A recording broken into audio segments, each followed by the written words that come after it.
For 18 years, the Center for the Study of Extraterrestrial Intelligence, which is the parent project of the Disclosure Project, has been taking teams to train them to make contact with these visitors. And we have had multiple events happen where craft have appeared in the sky, hovered in the field, sent electromagnetic signals through our recording devices. We have 5 hours of electronic signals that we recorded just this past November at Joshua Tree National Park during a major contact event witnessed by 40 people. We know they're here. The question is, why aren't we responding appropriately? I'm a trauma doctor, emergency doctor, seen all this, and when you contemplate what's at stake here, you don't really give up on that. This is the pearl of great price. You don't throw this one back into the ocean. And so I get very frustrated sometimes. I've had people I've worked with assassinated, helping us get this far, I'll say that. But you don't give up. And there was a CIA operative who was very supportive of what we were doing, that back in the 90s, during some of the darkest days, after my closest friend, Sherry Adamak, was murdered by these people who were trying to keep this secret, that I wanted to give up, and I was very, very sad and very angry and also very depressed. And I was sent this card that was like a poster, 2 by 3 feet, and it had thousands of never, never, never, never, never, never, never, never, never on it, and at the end, give up. And so I think of that is that you just can't give up. This is too big of an issue to just sort of walk away from, and there's really no sacrifice too large to get the truth out about something like this. And so, yes, I get frustrated, I get angry, there's been a lot of pain associated with it, and I'm very passionate about this, but there's no force on this planet that'll keep me from speaking the truth. They'll have to carry me out feet first in a coffin before I'll shut up about the truth here. And we have over 500 military, intelligence, and corporate people that have come forward to give us information and to take out of the national security vaults some of these documents that are in this briefing for President Obama that's going to be shown to the world on this program for the first time. The lunar module that took Neil Armstrong onto the surface of the moon, my uncle was the senior project engineer over that.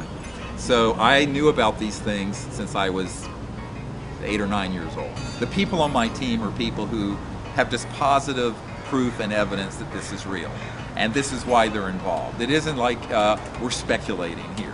If there's support for this, take people out to the desert and set up contact protocols and see what happens. It's about new energy and the transformation of our civilization from one that right now is headed over a cliff and needs to be brought back up, phoenix-like, from the ashes. We have put together a special presidential briefing for Barack Obama, and it has within it a lot of classified documents and information. And what we really want to do with this is create a groundswell so that the public supports having the president disclose this information to the extent that he can, but more importantly, provide protection to the people we have identified who can build these new energy technologies to bring us off of oil and gas and coal. We have their information and they want to cooperate. As the president hears from the people, he will then be moved to do an executive order to protect these sources inside the intelligence community who want this information out as much as I do, but who are now being prevented by this majestic group, the group that runs the covert projects, dealing with UFOs, alien reproduction vehicles, and new energy devices, technologies. The bottom line is every cubic centimeter of space, not outer space, but the space right here, has enough energy to run the Earth for one day.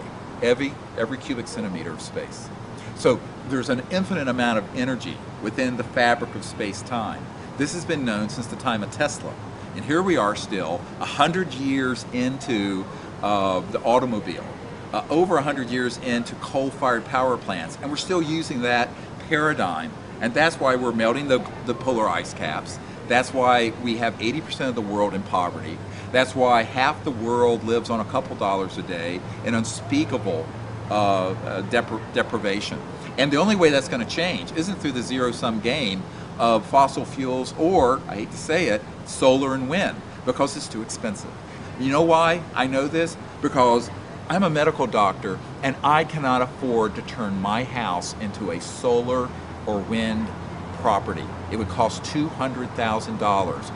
The average American isn't going to spend that, and the village in China certainly isn't.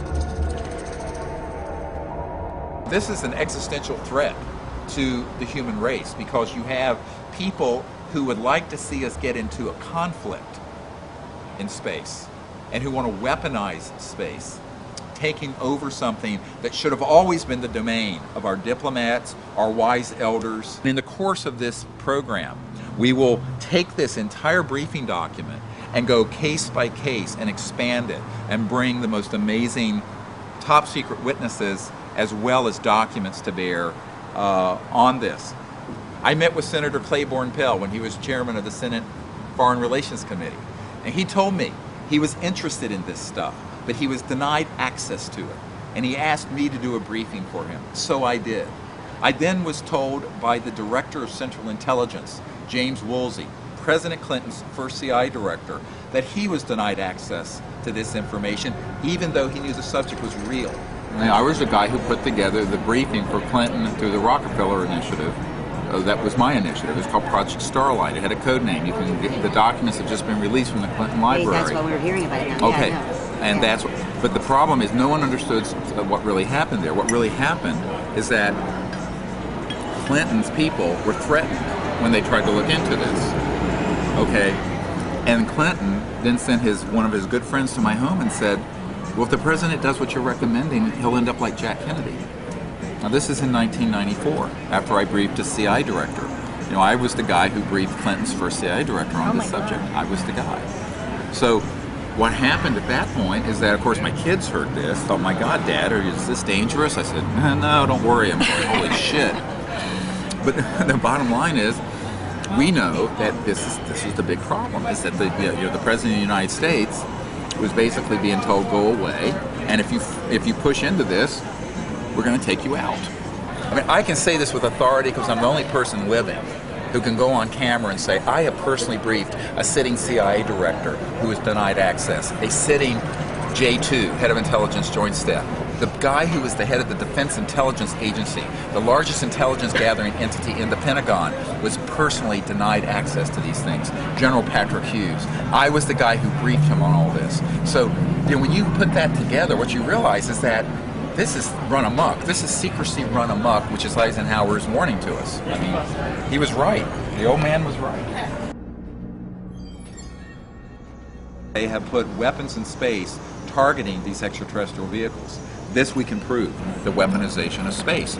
It's a huge problem because these weapons, the really advanced ones, are electromagnetic weapons that target these extraterrestrial vehicles and hit them and have knocked them down. We have people who have been on the retrieval teams.